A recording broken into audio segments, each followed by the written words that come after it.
Guys, ang aking lulutuin, manok na naman tayo guys.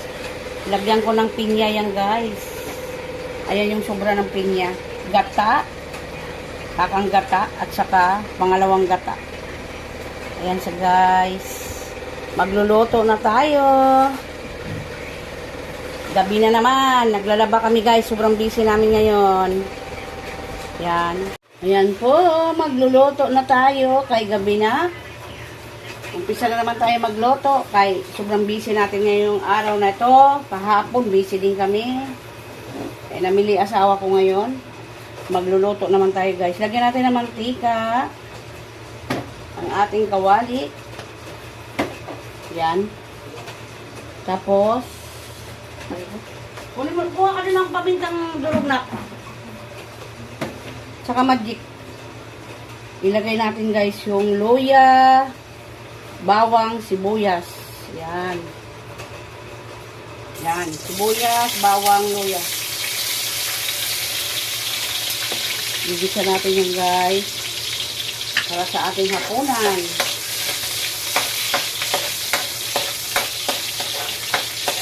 Pinya na nilagyan ko ng yung manok na manok na may pinya at saka gata. Yan, kamatis.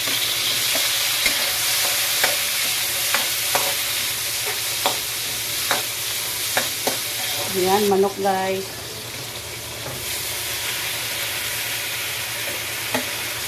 Isang kilong manok din ito. Isang kilong manok. Yan. Ang aking niluluto. Baka mag-alat naman. Ayan, isang ganyan. Tanglad. Para mabango siya guys.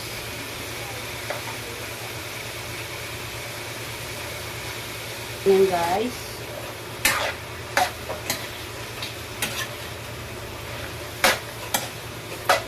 Ganyan lang naman tayo magluto. Mabilisan lang. Lagyan natin ng powder na paminta. Yan.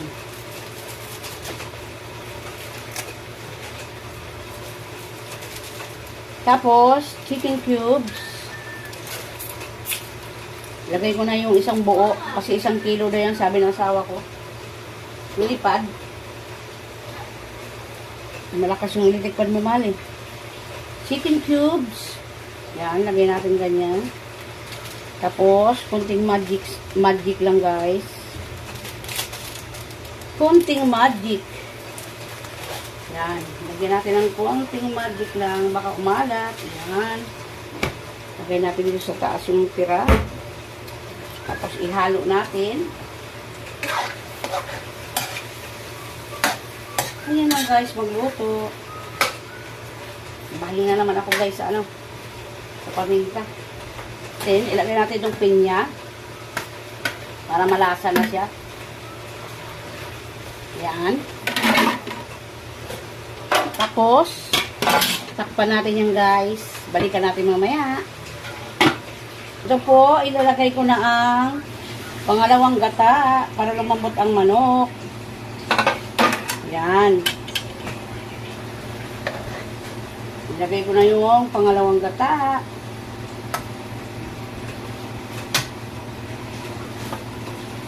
Takloban natin guys. Pero mamaya hindi ko na takloban yung pangalawang gata.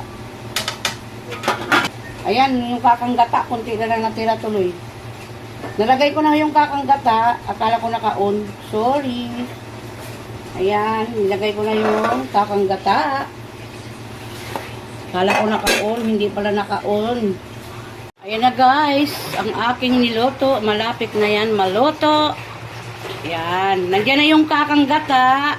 Hindi ko na on yung camera pala. Bago ko ilagay yung kakang gata. Ayan. Hintayin na lang natin yan guys na tumuyo konti. Huwag natin ubusan ng sabaw kasi yung mga bata. Yan.